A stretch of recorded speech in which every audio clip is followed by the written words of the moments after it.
संयोग से सबसे पहले 3 पुत्रों की उत्पत्ति हुई। बड़े का नाम ब्रह्मा रखा, वो रजोगुण युक्त कर दिया, क्योंकि इस काल में 21वें ब्रह्मांड में एक स्थान बना रखा है अलग से, और प्रत्येक ब्रह्मांड में भी ऐसे ही इसने रचना कर रखी है। जिस भी ब्रह्मांड में रचना शुरू करता है उसके ऊपरले क्षेत्र में 3 स्थान बना रखे हैं इसने। एक रजोगुण प्रधान क्षेत्र, एक तमोगुण सतोगुण प्रधान क्षेत्र, एक तमोगुण प्रधान क्षेत्र। जैसे किसी मकान में 3 कक्ष है, एक कक्ष में, एक कमरे में चित्र लगे हैं अश्लील, तो वो तो समझो रजोगुण प्रधान कमरा है। और दूसरे में लगे हैं साधु संत फकीरों के, तो वो सतोगुण प्रधान कमरा समझ लो, स्थान। और तीसरे में लगे हैं सूरवीरों के, शहीदों के, तो वो समझ लो तमोगुण प्रधान क्षेत्र। अब जैसे जिस कक्ष के अंदर बेहुदी फिल्में लगी हो, चित्र लगे हो, वहां जब कोई रहेगा उसका भाव वैसा ही बना रहेगा, ऐसे ही विचार बने रहेंगे।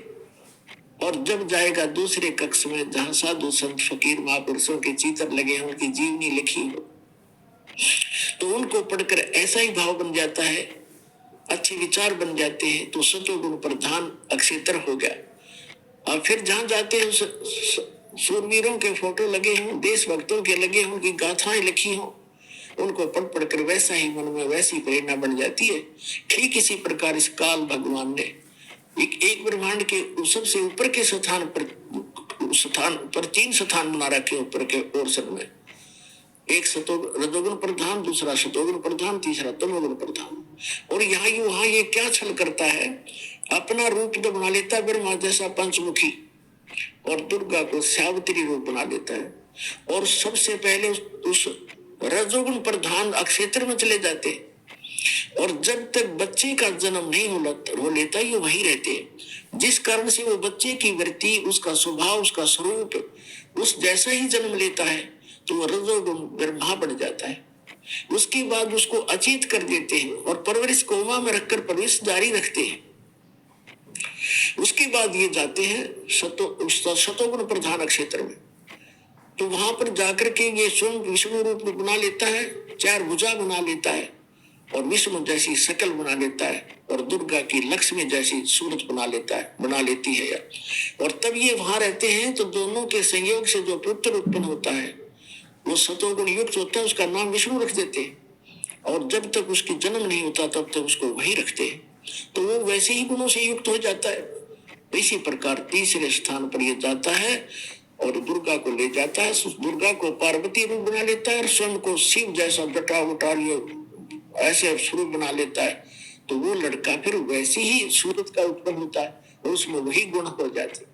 इस प्रकार ये रजगुण ब्रह्मा, सतगुण विष्णु, तमगुण शिव जी की उत्पत्ति करके फिर जब ये युवा हो जाते हैं, इनको शेषनाग पर विष्णु को, और फिर उससे निकाल के एक कमल, एक जादूगर भी कर सकता है ये काम, उसकी नाभि से कमल निकाल दिया और उसमें उसके ऊपर ब्रह्मा को सचेत कर दिया, उधर शिव को वहां से ला करके सचेत कर दिया, वहां कैलाश पर्वत पर उन तीनों को इकट्ठा कर दिया। श्री देवी भागवत के 3रे स्कंद में आपको अभी दिखाएंगे, उसके अंदर पूरा विवरण लिखा हुआ है। इन तीनों को इकट्ठा किया, विमान में बैठाया दुर्गा ने, विष्णु जी बेहोश पड़े थे, उसमें से एक देवी निकली, फिर वो सचेत हुआ, फिर आगे विमान में बैठा कर ले गई।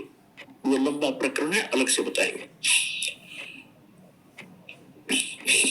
फिर क्या हुआ, इन तीनों को घुमा फिरा के